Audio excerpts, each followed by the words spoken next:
Hello বন্ধুরা, আমি সীমা। তোমাদের কাছে আবার একটা নতুন ভিডিও নিয়ে উপস্থিত হলাম।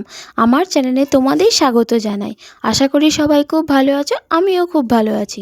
পুরো ভিডিওটা দেখো, খুব ভালো লাগবে। লাইক, কমেন্ট আর সাবস্ক্রাইব করতে ভুলো না কিন্তু। আমি আজ বানিয়েছিলাম স্টমাক মেটে। জানি না কেমন হয়েছে, তোমরা দেখো, রেসিপিটা খুব ভালো লাগবে। আর আমার স্টমাক মেটে তো আমার খুবই ভালো লাগে।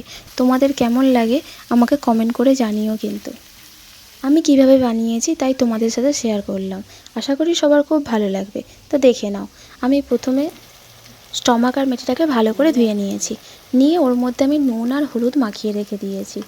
মাখিয়ে রেখে দিয়ে এবারে এখানে কড়াতে আমি তেল দিয়ে তার মধ্যে শুকনো গোটা লঙ্কা, তেজপাতা, পেঁয়াজ, রসুন দিয়ে একটু লাল লাল করে ভেজে নিয়েছি। নিয়ে তার মধ্যে ভাজা ভাজা হয়ে গেলে তার মধ্যে এবার আদা দিয়ে একটু জল দিয়ে দিতে হবে। তো জলটা দেওয়ার পরে কাঁচা ধনিয়া পাতা ছিল সেটাও দিচ্ছি। তারপরে জিরে গুঁড়ো, ধনিয়া গুঁড়ো, গোলমরিচ গুঁড়ো, গরম মশলার গুঁড়ো, সমস্ত রকম মশলা ওর মধ্যে দিয়ে দিয়েছি। হলুদ গুঁড়ো, গুঁড়ো লঙ্কা দেওয়ার পরে এবার একটু ভাজা ভাজা করে এটা তেল মতো বেরিয়ে আসবে, তখন ওই স্টমাক মেটেটাকে ধুয়ে রাখা যে আমি নুন হলুদ মাখিয়ে রেখে দিয়েছিলাম ওটা ওর মধ্যে ঢেলে দিতে হবে। এবার দিয়ে ভালো করে কষতে হবে। এবার এটা অনেকটাই সময় লাগবে। যেহেতু মেটেটা তাড়াতাড়ি সিদ্ধ হয়ে যায়, তো ওটাকে আমি আলাদা করে তুলে রাখবো। আর স্টমাকটা সিদ্ধ হতে অনেকটা সময় লাগে, তো ওটাকে আমি নিয়ে কষবো। তাই আলাদা একটা থালা নিলাম, নিয়ে তার মধ্যে সমস্ত মেটেগুলোকে আমি একটা থালা জায়গায় আলাদা করে তুলে নিলাম। যেহেতু আমি যদি পুরোটাই ওর সাথে কষতে থাকি, খুন্তি লেগে লেগে তো ও তো পুরো সব ঘেঁটে যাবে, আর স্টমাকটা সিদ্ধ হবে না। মেটেটা তাড়াতাড়ি সিদ্ধ হয়ে যাবে আর পুরো তরকারিটা কালো হয়ে যাবে। এবার স্টমাক মেটে রান্না করলে কালো এমনিই হয়, কিন্তু এটা পুরোটা যদি থাকে আরও বেশি কালো লাগবে আর খেতেও খারাপ লাগবে। তো আমি ওই জন্য সমস্ত মেটেটাকে তুলে নিয়েছি আলাদা করে থালাতে। বাস পুরো স্টমাকটাকে আমি কষবো, রান্না করবো, কষবো।